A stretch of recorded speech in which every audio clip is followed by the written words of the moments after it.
آج میں اللہ کے ایک نبی کا واقعہ آپ سنانا چاہتا ہوں. یہ وہ نبی ہیں جن کے ساتھ ایسا امتحان لیا گیا کہ one of the amazing story ہے. آپ حضرت یونس علیہ السلام ہیں اور آپ کا معاملہ یہ تھا, آپ کی قوم بت پرستی کرتی تھی. قرآن میں آپ کے واقعے کو بیان کرنے کے لیے پوری سورہ یونس موجود ہے اور آپ نے اپنی قوم کو ڈرایا, بت پرستی نہ کرو, شرک نہ کرو, اللہ کی نافرمانی نہ کرو ورنہ سخت عذاب آئے گا.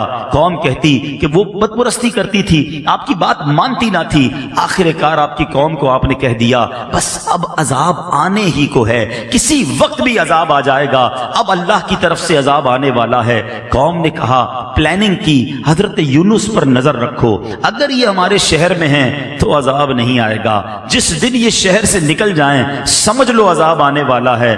کمال کا عقیدہ تھا, بتوں کو پوچھتے تھے مگر دل میں یہ بھی جانتے تھے یہ اللہ کے نبی شہر میں رہیں گے, اللہ عذاب نہیں بھیجے گا. بہرحال آپ ایک رات تشریف لے گئے, قوم کو پتہ چل گیا, بادل بھی آ گئے, کالی بدلیاں بھی آ گئیں, عذاب کے جو آثار تھے وہ نمودار ہو گئے. اب قوم نے کیا کیا, ساری قوم میدان میں جمع ہوئی ننگے سر, اب اللہ کی بارگاہ میں رونے لگے. جس پر ظلم کیا تھا اس سے معافی مانگنے لگے, اب جس کا قرضہ دینا تھا اس کے قرضے لوٹا دیے. بچے, بوڑھے, عورتیں روتے روتے اللہ کی بارگاہ میں دعا کرنے لگے, یا اللہ اب معاف کر دے, عذاب نہ بھیجیو, بت پرستی سے توبہ کرتے ہیں, حضرت یونس پر ایمان لے آئیں گے, اے اللہ اس بار عذاب کو ٹال دے. اتنا گر گڑائی قوم, اتنا گر گڑائی قوم کہ سبحان اللہ وہ آتا عذاب واپس چلا گیا. ادھر حضرت یونس علیہ السلام باہر شہر سے یہ سوچ کر چلے گئے تھے کہ جب میں واپس آؤں گا اس قوم نے تباہ ہو جانا ہے, مگر جب آپ واپس آئے تو کوئی عذاب نہیں آیا تھا, ایوری تھنگ از اوکے. تو لوگوں نے کہا حضور اپنی قوم کی طرف جائیے. کہا میں کیسے جاؤں, میں اگر قوم کی طرف جاؤں گا تو قوم مجھے جھوٹا کہے گی. اچھا ان کو یہ نہیں پتا تھا کہ قوم نے توبہ کر لی ہے اور حضرت یونس پر ایمان لانے کی نیت بھی کر لی ہے. ادھر حضرت یونس سمجھ رہے ہیں کہ میں اگر شہر میں چلا گیا تو انہوں نے تو مجھے قتل کر دینا ہے کہ تم جھوٹے ہو, تم نے کہا تھا اللہ کا عذاب آئے گا, عذاب آیا نہیں کیونکہ آپ کو یہ حکم مل چکا تھا کہ عذاب آ رہا ہے. اب آپ اسی جس کو کہیں کہ کیفیت میں اس شہر میں داخل ہونے کی بجائے آپ باہر گئے, کشتی میں سوار ہوئے اور اس شہر سے باہر کہیں جانے کے لیے روانہ ہو گئے. ایک اور آزمائش, وطن تو چھوٹ گیا, اب کشتی بیچ سمندر میں جا کر رک گئی. اب اس زمانے کی قوم کا ایک اصول تھا کہ جو بھاگا ہوا غلام ہوتا تھا نا, وہ جب کشتی کہیں رک جائے تو سمجھ لو اس کشتی میں کوئی بھاگا ہوا غلام ہے. اب انہوں نے کہا کون ہے, تو ایک قرآن دازی ڈالی گئی اور اس قرآن دازی میں حضرت یونس ہی کا نام نکل آیا. بھری کشتی سے بیچ سمندر میں آپ کو انہوں نے دریا میں سمندر میں ڈال دیا. There is no life jacket on that time, کوئی لائف جیکٹ نہیں تھا, آپ کو سمندر میں ڈال دیا, کشتی آگے چلی گئی. اللہ کے نبی ہیں. آزمائش دیکھو, تو ایک بڑی سی مچھلی آئی اور حضرت یونس علیہ السلام کو اس نے نکل لیا. آزمائش پر ایک اور آزمائش, اللہ اکبر. مگر زباں پر شکوہ نہیں تھا, شکایت نہیں تھی کہ یا اللہ تیرا نبی اور میرا یہ حال. اللہ اکبر, آپ کی عاجزی دیکھیں, آپ نے اس مچھلی کے پیٹ میں وظیفہ کرنا شروع کر دیا. اور یہ کون سا وظیفہ تھا, لا الہ الا انت سبحانک انی کنت من الظالمین. جو آیت کریمہ ہم پڑھتے ہیں نا, یہ کہاں سے ملی ہے؟ یہ حضرت یونس علیہ السلام نے مچھلی کے پیٹ میں اس کا ورد کرنا شروع کر دیا. ایک عاجزی کا انداز تھا, ایک گر گڑانے کا انداز تھا, ایک توبہ کا انداز تھا.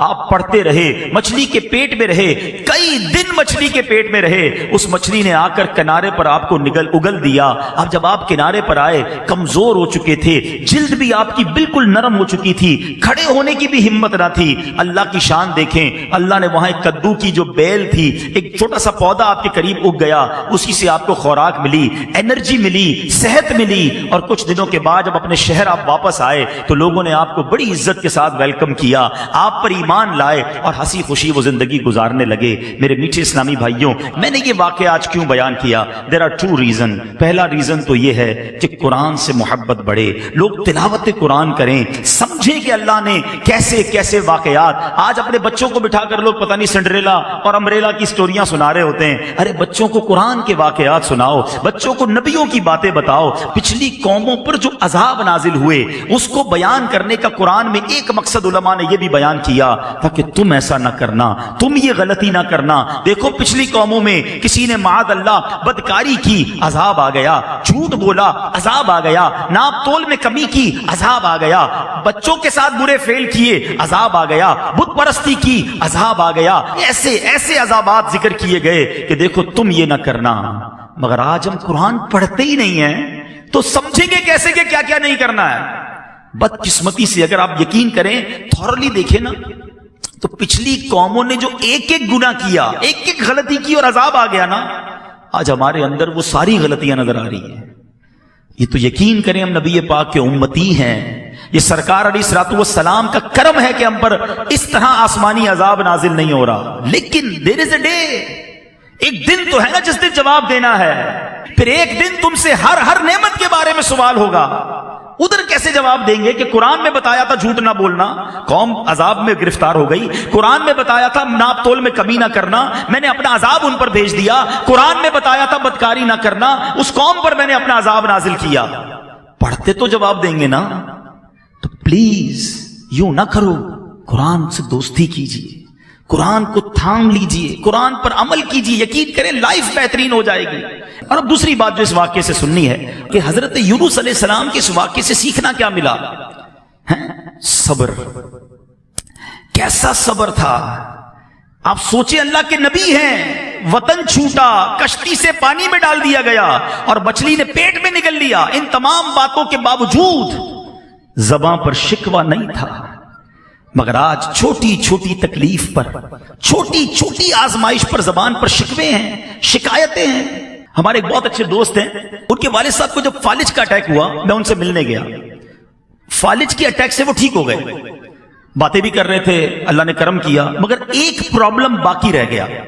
وہ پرابلم کیا تھا کہ ان کے منہ میں، یعنی اب ایک بات سمجھیے گا کہ ان کے منہ میں، اب جیسے یہ گلاس ہے نا، یا کوئی بھی نوالا یا پانی کا گھونٹ ہم پیتے ہیں. دیکھیں میں اور آپ جب نگلتے ہیں نا، ہم جب یہ کرتے ہیں تو یہ نوالا یا گھونٹ اندر جاتا ہے. آپ زبان پر نوالا رکھ دیں یا گھونٹ رکھ دیں وہ خود اندر نہیں جائے گا، ہمیں ایک ایکشن کرنا پڑے گا جس سے وہ حلق کے اندر اترے گا. ان صاحب کو بیماری یہ ہو گئی کہ سارا جسم ٹھیک ہو گیا، جو فالج ہوا تھا دماغ میں اس کا ایک حصہ ڈیمیج ہوا، اور یہ دماغ کا وہ حصہ تھا جو انسان کے اس ایکشن کا آرڈر دیتا تھا کہ انسان حلق سے نوالا اتار لے. وہ کہتے سب ٹھیک ہے، دیکھیں عبدالحبیب بھائی آپ کے سامنے باتیں بھی کر رہے ہیں، مگر منہ میں نوالا رکھ دیں تو نوالا نگل نہیں سکتے. میں نے کہا اس کا علاج کیا ہے؟ کہتے ڈاکٹر، بڑے بڑے ڈاکٹرز کو دکھا، میں نے بتایا نا بہت بڑے، اللہ نے بڑا نوازا ان کو. کہتے ڈاکٹر کہتے ہیں کوئی علاج نہیں ہے، انتظار علاج ہے. اللہ کی شان ہے کہ دماغ جو ہے نا یہ خود تھوڑے عرصے بعد ایک اور پارٹ آف دا برین کو آرڈر دے گا کہ اب تم یہ کام کرنا شروع کر دو. پھر وہ یہ کام شروع کرے گا تو ان کا نوالا اترنا شروع ہو جائے گا. 15-20 دن مہینہ گزرا، میں نے پوچھا اب ابو کی طبیعت کیسی ہے؟ کہہ رہے ابو بالکل ٹھیک ہو گئے، نوالا اترنا شروع ہو گیا ہے. یار آپ سوچیں کہ میں اور آپ جو ہر نوالا کھا رہے ہیں، ہر گھونٹ پی رہے ہیں، اس میں اللہ کی کتنی بڑی نعمت ہے ہمارے ساتھ. لوگ نوالا نہیں اتار پا رہے جن کو یہ بیماری ہے. خدا را قدر کرو رب کی نعمتوں کی، شکوہ نہ کیا کریں. پریشانی چھوٹی سی آتی ہے اور ہم شکوہ شکایت کا دفتر کھول دیتے ہیں. بات تھوڑی سی صوفیانہ ہے، بڑی باریک ہے، لیکن آپ سمجھیں گے تو بہت گہری بات ہے. ایک شخص حضرت رابعہ بصری رضی اللہ تعالیٰ عنہ کے پاس سے گزرا، سر پر اس نے پٹی باندھی ہوئی تھی. آپ نے کہا کہ یہ پٹی کس چیز کی باندھی ہے؟ کہ حضور سر میں درد ہے اس لیے پٹی باندھی ہے. کمال کی بات کہی. آپ کہتی ہیں آج سر میں درد ہوا ہے تو تکلیف کی پٹی باندھی ہے، جب اللہ نے صحت مند رکھا تھا تو صحت کی پٹی باندھی تھی. بات گہری ہے، سمجھیے گا. تھوڑی تکلیف آتی ہے سب کو بتانا کہ اگر کسی کا موبائل چوری ہو جائے، گاڑی لگ جائے یا اسکوٹر کو پرابلم ہو جائے، کاروبار میں نقصان ہو جائے، ہم کیا کرتے ہیں؟ سب کو بتائیں گے. سب کو بتانے سے ثواب تو گیا نا. کیا وہ دے دے گا آپ کو وہ چیز؟ اچھا جب نفع ہوتا ہے، آج 5000 کا نقصان ہوا تو پورے شہر کو پتا چل گیا، پورے محلے کو پتا چل گیا. جس دن آپ نے 50,000 کمائے اس دن ہمیں بتایا کہ آج عبدالحبیب بھائی بڑے پیسے کمائے ہیں؟ نہیں بتاتا کوئی. اپنی نعمتیں نہیں بتاتے، اللہ کی مہربانیاں نہیں بتائیں گے، نقصان سب کو بتائیں گے. اور میں آپ کو صحیح بتاؤں، گھر والوں کو تو زیادہ نہیں بتاتے کہ گھر والوں کو بتائیں گے آج بڑی زبردست دیہڑی لگی ہے تو خرچہ شروع کر دیں گے گھر والے.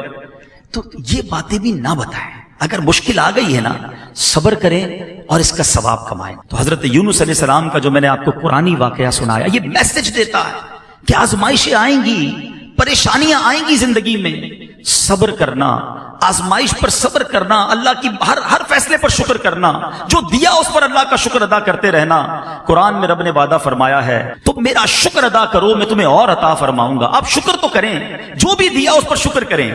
جو میں نے کہا نا کہ ہم جتنے بھی لوگ بیٹھے ہیں ہم سے زیادہ پریشان ہیں، لوگ مصیبت میں ہیں۔ ایک بزرگ کے بارے میں آتا ہے کہیں روڈ پہ جا رہے تھے، پیر میں جوتے نہیں تھے، کہا یا اللہ جوتے ہی نہیں دیے مجھے۔ تھوڑی دیر ہوئی تو برابر سے ایک بندہ نکلا جس کے پیر ہی نہیں تھے، کہا یا اللہ معاف کر دے، مالک پیر تو دیے، تیری مہربانی۔ جب بھی یہ احساس ہونا کہ میں کچھ لوگوں سے پیچھے رہ گیا ہوں، میرے پاس کم ہیں چیزیں، اپنے سے کمتر کو دیکھ لینا، زبان سے شکر نکلے گا۔ اللہ مجھے اور آپ کو صبر کرنے والا بنا دے۔